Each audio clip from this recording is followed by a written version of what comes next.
के महापुरुष भी लड़े सत्य के लिए, धर्म के लिए, सत्य धर्म की स्थापना के लिए। कबीर साहब लड़ते रहे, भीमराव अंबेडकर लड़ते रहे, ज्योतिबा लड़ते रहे, सावित्रीबाई लड़ती रही बुराइयों से, कुरीतियों से, अंधविश्वास से, पाखंड से, चमत्कार से वे लड़ते रहे। उन्हें लड़ते थे। लड़ाई तो सब कहीं हो रही है, लड़ाई सब कहीं हो रही है, लेकिन एक सत्य के लिए लड़ता है, एक धर्म के लिए लड़ता है, एक पाखंड का त्याग करने के लिए लड़ता है, जनता को जगाने के लिए लड़ता है, और एक अपने अहंकार का प्रदर्शन करने के लिए, दूसरों को नीचा दिखाने के लिए, दूसरों का बिगाड़ने के लिए, दूसरों का लूटने के लिए, छीनने के लिए आदमी लड़ता है। तो लड़ते तो सब हैं, लेकिन एक का लड़ना सार्थक होता है, एक का लड़ना समाज के लिए सुखकारी होता है, और एक का लड़ना समाज के लिए बहुत बड़ा कष्टदायक होता है। रावण भी लड़ा और राम भी लड़े, लड़ाई तो दोनों की हुई, लेकिन एक की सत्य और धर्म के लिए और एक की अधर्म और अन्याय के लिए। कहते हैं इस दुनिया में सबसे ज्यादा दुर्भाग्यशाली कहें तो रावण था। रावण 4 वेद 6 शास्त्रों का ज्ञाता। देखिए इसके पीछे न जाइए कि मुझे बहुत ज्ञान हो जाए। ज्ञान का मतलब क्या है? जानकारी।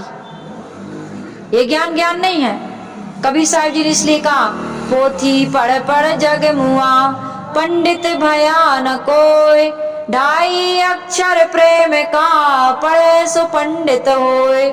4 वेद 6 शास्त्र का ज्ञाता भी पंडित नहीं था। शंकर भगवान अभिषेक करवाने के लिए स्वयं उसके दरवाजे पर आते थे। काल को उसने पाटी से बांध लिया था, 10 शीश और 20 भुजा वाला था, इतना ताकतवर था। हमारे पास तो थोड़ा मोड़ा कुछ आ जाता है तो बड़े अहंकार। राजा रावण के पास तो सोने की लंका थी, और 2 4 10 बेटा बहुएं हो जाते हैं तो बड़ा हमारे अंदर अहंकार हो जाता।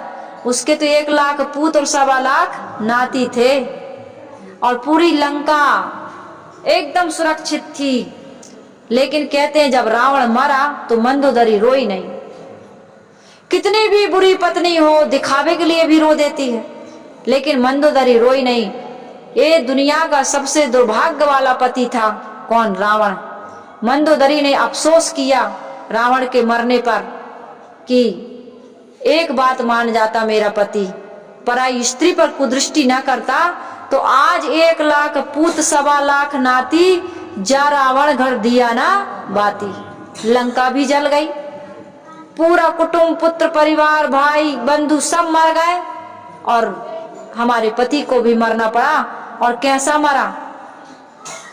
आए हैं सो जाएंगे, राजा रंक फकीर, एक सिंहासन चढ़ी चले, एक बंधे जात जंजीर। रावण जंजीरों में बंद कर गया। वो रावण उस समय का रावण, त्रेता का रावण है। आज भी हमारे अंदर रावण है, इस समाज में रावण आज भी जिंदा है। जैसे अंग्रेज चले गए लेकिन अपनी अंग्रेजी छोड़ गए, बहुत सारी चीजें, हमारा खाना पीना आज खड़े खड़े खा रहे, खड़े खड़े लेट बात कर रहा है, खड़े खड़े कर रहा है। ये हमारी भारत की संस्कृति नहीं है। रोड के किनारे भाई लोग खड़े हो जाते हैं, मैं तो प्रवचन में कहती हूँ, वहां से महिलाएं जा रही, बेटियां जा रही, बहुएं जा रही, रोड पे खड़े हैं पशु जैसे, नीचे भी नहीं जा रहे हैं। अरे भाई, माता बहनों को भी तो लगती होगी बाथरूम, पेशाब, वो क्यों नहीं बैठती? फिर ये पुरुष लोग क्यों खड़े खड़े कर लेते हैं? आज खड़े खड़े खाना, खड़े खड़े सारा काम, खड़े खड़े। जूता पहन के मैंने देखा, हमारे एक आश्रम है, वहां पर आरती हो रही थी संतों की। भाई हमारे पारक सिद्धांत में जूता पहन के सब आरती कर रहे थे। हमने कहा बताओ, आज जूता पहन के भोजन करने लगे, जूता चप्पल पहन के रसोई में जाने लगे, बनाने लगे, खाने लगे, जूता पहने पहने सो भी जाते हैं लोग। सब कुछ हमारा एकदम बदल चुका है। हमारे जीवन में कितना परिवर्तन हो रहा है हमें पता भी नहीं चल। पाश्चात्य सभ्यता को हम अपनाते जा रहे हैं। जन्मदिन मनाते हैं लोग, जन्मदिन में क्या करते हैं? हमारे यहाँ की संस्कृति है दिया जलाना, अब मोमबत्ती जलाते हैं, कैंडल, और जलाते नहीं, जलाने के बाद सब मोमबत्तियां फूंक मार के बुझा देते। और उसी फूंक मारे हुए केक को, जिसमें फूंक के साथ थूक भी उछता है, उसको खाते भी। अब तो खाना तो छोड़ो, लगाते भी हैं। अरे हलवा बनाओ, पूड़ी बनाओ, मगध के लड्डू बनाओ, कोई मिठाई बनाओ। उस दिन बच्चे से माता पिता के पैर छूने को कहो, दीन दरिद्र गरीब दुखी को आप दान करवाओ, अपने बेटे से किसी मंदिर में जाकर के कुछ पैसे चढ़वाओ, उससे एक पौधा लगवाओ ताकि बड़े पर्यावरण बढ़िया शुद्ध रहे। आज पेड़ काटे जा रहा है, कुछ ऐसा अच्छा काम करवाओ। बेटे को राजकुमार बना के कुर्सी पे बिठा दिए, फिर उसको मोमबत्तियां जलाए, जितने वर्ष का हो गया फिर उसको फूंक दिए। हमारी भारतीय संस्कृति में दीप जलाने की प्रथा है, फूंक मारकर बुझाने की प्रथा नहीं है। नकल कर रहे हैं हम, नकल। तो मैं ये कह रही थी कि हमारे जीवन में क्या होना चाहिए, जो ये भगवान है, भगवती है, देवी है, दुर्गा है, गणेश है, हनुमान है, इन्होंने जो जीवन में किया है। गणेश जी को क्यों पूजते हैं हम? क्योंकि इन्होंने, माता पिता ने कहा था ना कि जो पृथ्वी की परिक्रमा करके पहले आएगा वो प्रतियोगिता में जीत जाएगा। गणेश जी का वाहन चूहा बैठे रहे, कहे हम तो माता पिता की परिक्रमा लगा लेंगे, यही हमारे लिए पूरा ब्रह्मांड है। माता पिता से बढ़कर के कोई भगवान संसार में हो नहीं सकता। जिसने तुझे जन्म दिया रे, दिल उनका नहीं दुखाना। कितने सारे भजन हम लोग सुनते हैं तो भावुक हो जाते हैं। जिनके माता पिता हैं, यदि माता पिता को नहला रहे हैं, उनके कपड़े साफ कर रहे हैं, तो भगवान को जल चढ़ाएं या न चढ़ाएं, आपका जल चढ़ गया। भगवान कहाँ? भगवान शंकर भगवान के सिर पर तो क्या है? गंगा मैया। उनको क्या एक लोटा जल चढ़ाओगे? प्रदीप मिश्रा जी कहते हैं एक लोटा जल सारी समस्या का हल।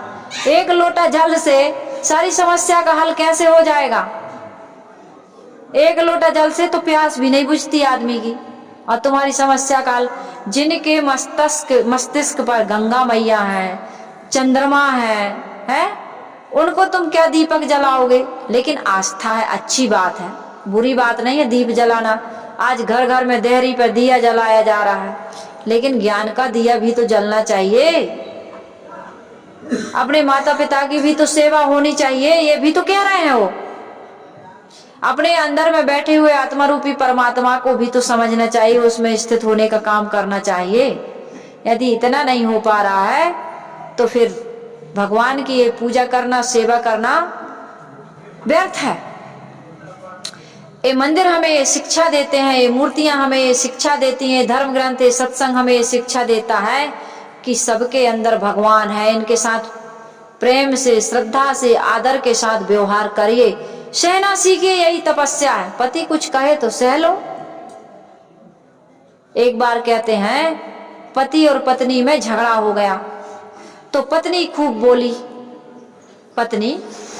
बोलती रही, पति कुछ नहीं बोला। समझदार था, सत्संगी था, और जो सुनता था जीवन में उतारता था। लेकिन जिनका लड़ने का स्वभाव होता है, सामने वाला कुछ ना बोले तो और गुस्सा आती है उनको।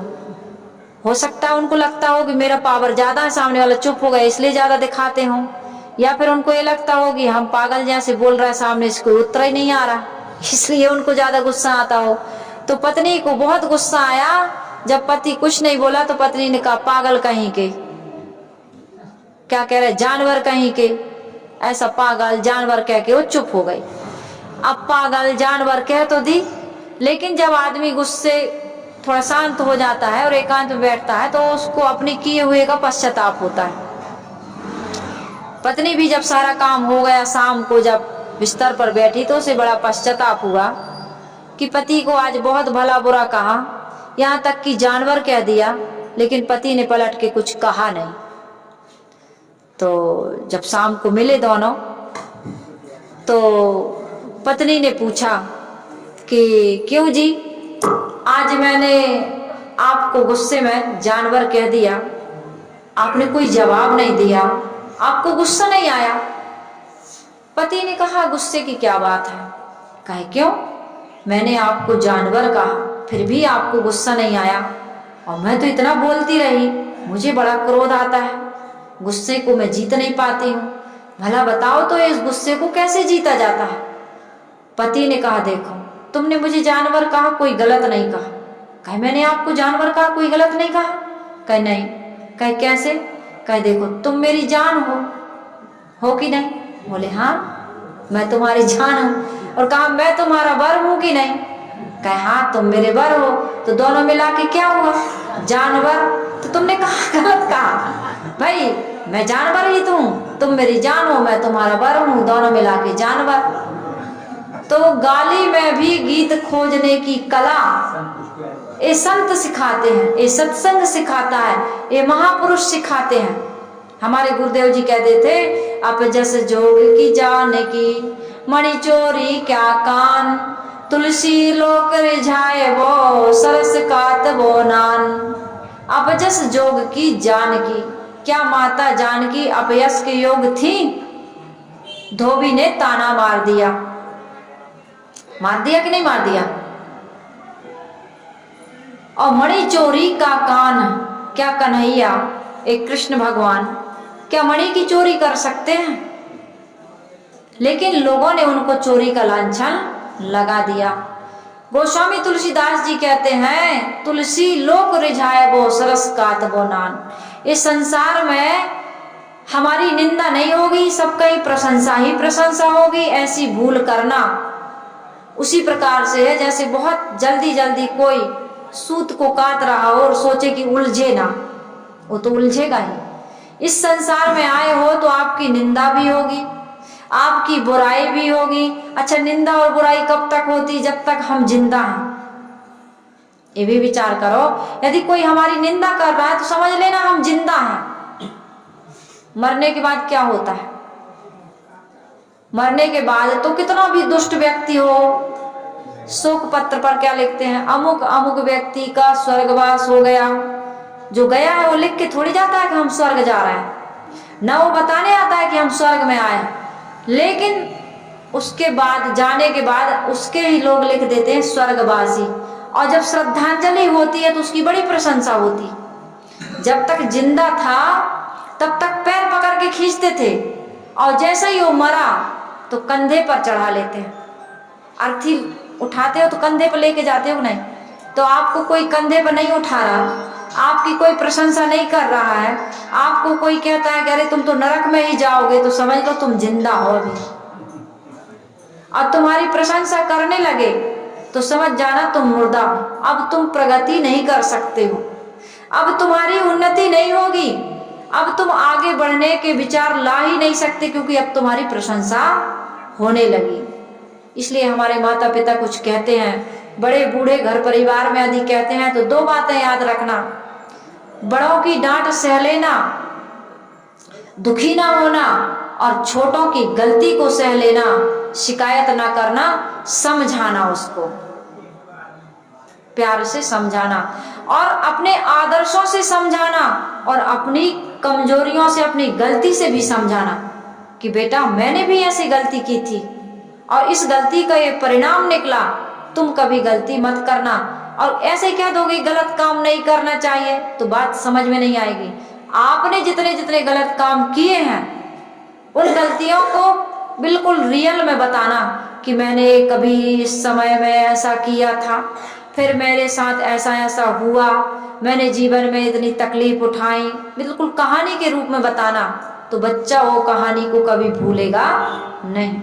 हम गलतियों को छुपा लेते हैं, इतने महान बन जाते हैं। जैसे राम कृष्ण बुद्ध महावीर कबीर के जीवन में चमत्कार जोड़ जोड़ करके इस तरह से उनकी प्रस्तुति हम समाज में करते हैं कि लोगों को लगता है तो भगवान थे, इसलिए ऐसा कर पाए। हम तो इंसान हैं, हमारे जीवन में हम ऐसा कुछ भी नहीं कर पाएंगे।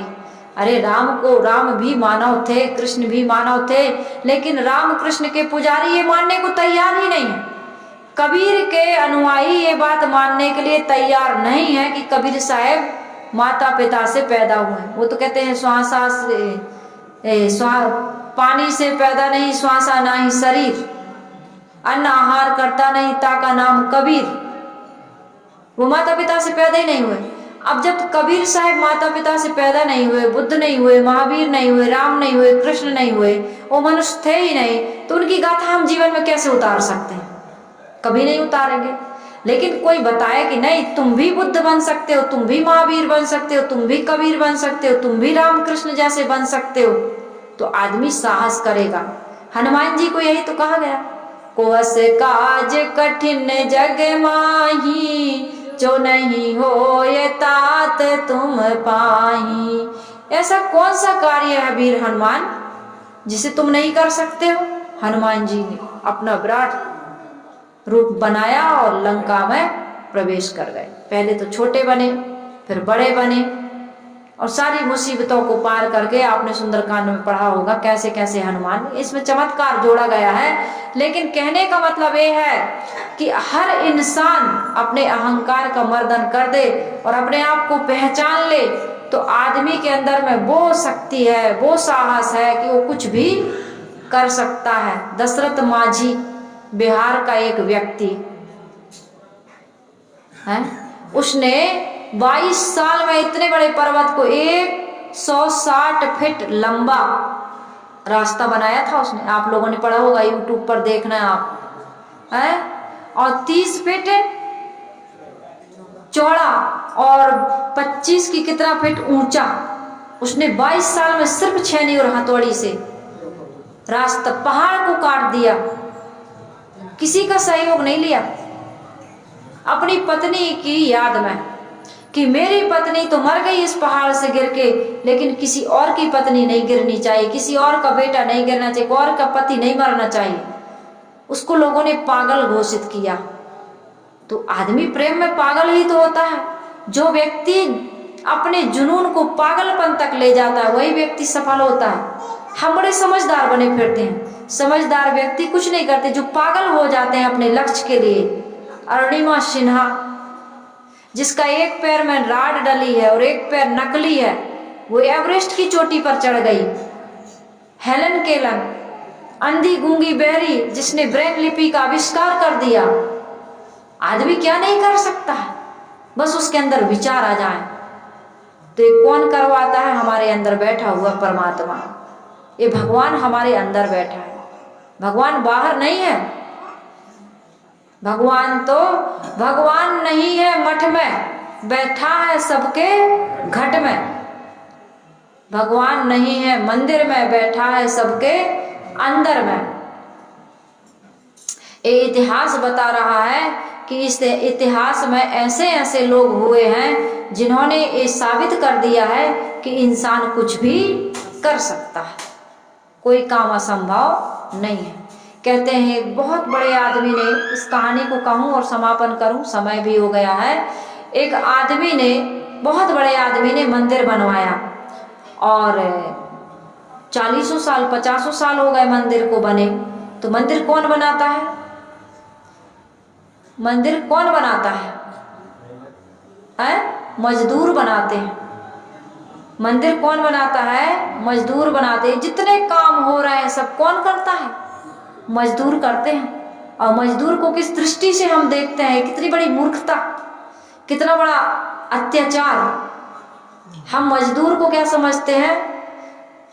कमजोर समझते हैं, दीन समझते हैं, असहाय समझते हैं, अछूत समझते हैं। उसके साथ बैठना अपना अपमान समझते हैं। लेकिन मजदूर ना हो, काम करने ना आए तो बड़े बड़ों की हैंकड़ी निकल जाती। आज रो रहे हैं, सरकार ने बराबरी का जो हक दे दिया, दर्जा दे दिया, समानता का अधिकार दे दिया।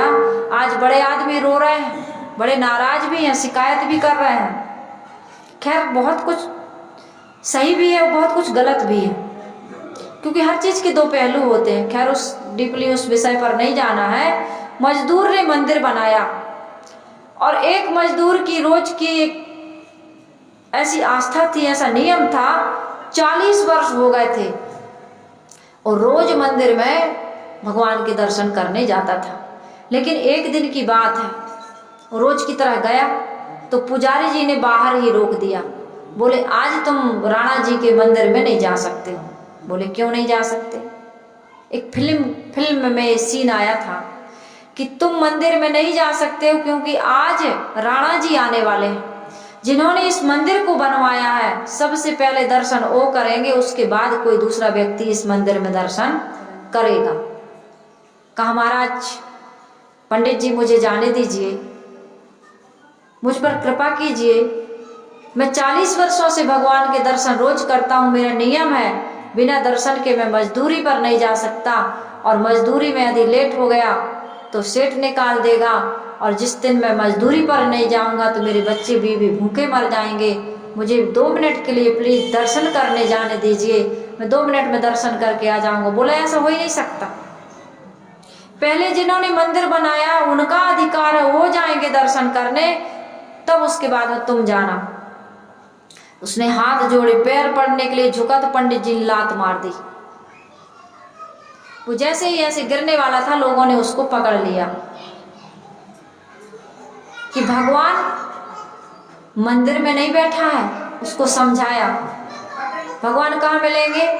खेत में मिलेगा, खलिहान में मिलेगा, वो खेत में मिलेगा, खलिहान में मिलेगा।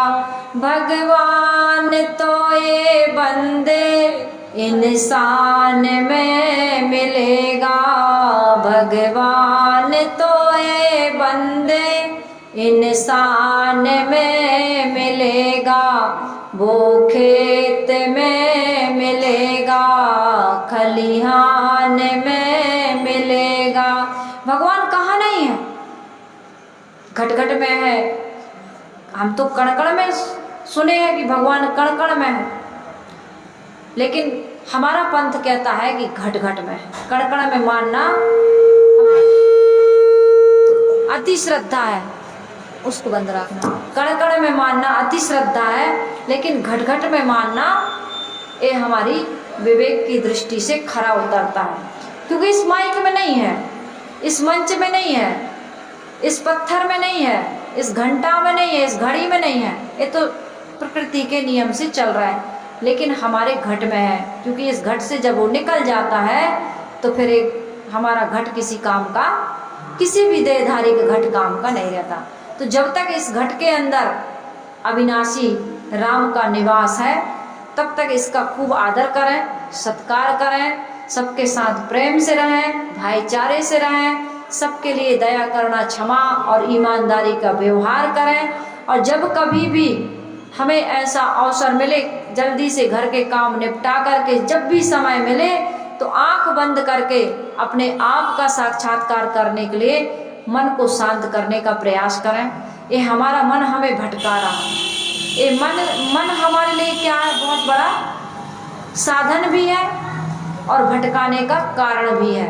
तो इस भटकते हुए मन को एकाग्र करने के लिए चाहे मंदिर में आ जाएं, चाहे अपने घर के किसी कोने में एकांत जगह में बैठ जाएं, बस वहाँ मौन हो करके अपने मन को रोक करके अपने आप में लौटने का प्रयास करें, स्थित होने का काम करें। क्योंकि कहते हैं कि भगवान शंकर को भी शंकर सहज स्वरूप समारा, लागी समाधि अखंड अपारा। जब सहज स्वरूप का उनको बोध हुआ तो उनकी अखंड समाधि लग गई। तो हमारी अखंड समाधि अपने आप में ही लग सकती है। मंदिर में अखंड समाधि कुछ समय के लिए लगती है, वो खंडित हो जाती है, क्योंकि मंदिर में हम हर समय बैठ नहीं सकते, लेकिन अपने आप में हम हर समय स्थित हो सकते हैं। ये ऐसी जगह है जहाँ से कोई हमें भगा नहीं सकता है। मंदिर से तो कोई भगा सकता है, लेकिन अपने आप से हमें कोई भगाने वाला नहीं है। तो शरीर के लिए घर सबसे सुरक्षित जगह है और अपने आप के लिए अपने आप से अच्छी जगह कहीं नहीं है। तो मेरा निवेदन है कि मंदिर के साथ साथ अंदर वाले का भी ध्यान करते रहिएगा, ताकि हमारा जीवन सफल सार्थक हो और हम सुखी हों और समाज को भी सुख, शांति और प्रसन्नता प्रदान करें। जैसे राम का जीवन त्यागमय था, कृष्ण का जीवन त्यागमय था, महापुरुषों का जीवन त्यागमय था, ऐसा अपना भी जीवन त्यागमय बनाकर, संयम पूर्ण बना करके सुख शांति के हम सहभागी बने। इन्हीं शुभकामनाओं के साथ मैं अपनी वाणी को विराम दे रही हूँ और आप सबके हृदय में बैठे हुए परमात्मा को प्रणाम करते हुए आपका सादर धन्यवाद करती हूँ कि इतनी श्रद्धा से, इतनी लगन से, उत्साह से आपने इन विचारों को सुना। इन विचारों से जो भी आपको समझ में आया, वो जो सार समझ में आए, उसको जीवन में उतारिएगा जरूर। सबके साथ प्रेम से रहिए। क्योंकि प्रेम ही लोग याद करेंगे। जो कुछ मिला है यहीं रह जाएगा, कोई साथ में या कुछ भी साथ में जाने वाला नहीं है। तो छूटने वाली चीज़ों को लेकर के आपस का प्रेम हमारा कम नहीं होना चाहिए। इन्हीं शुभकामनाओं के साथ आइए एक बार फिर से मैं आपसे विदा लेती हूँ। बोलिए सद्गुरुदेव की।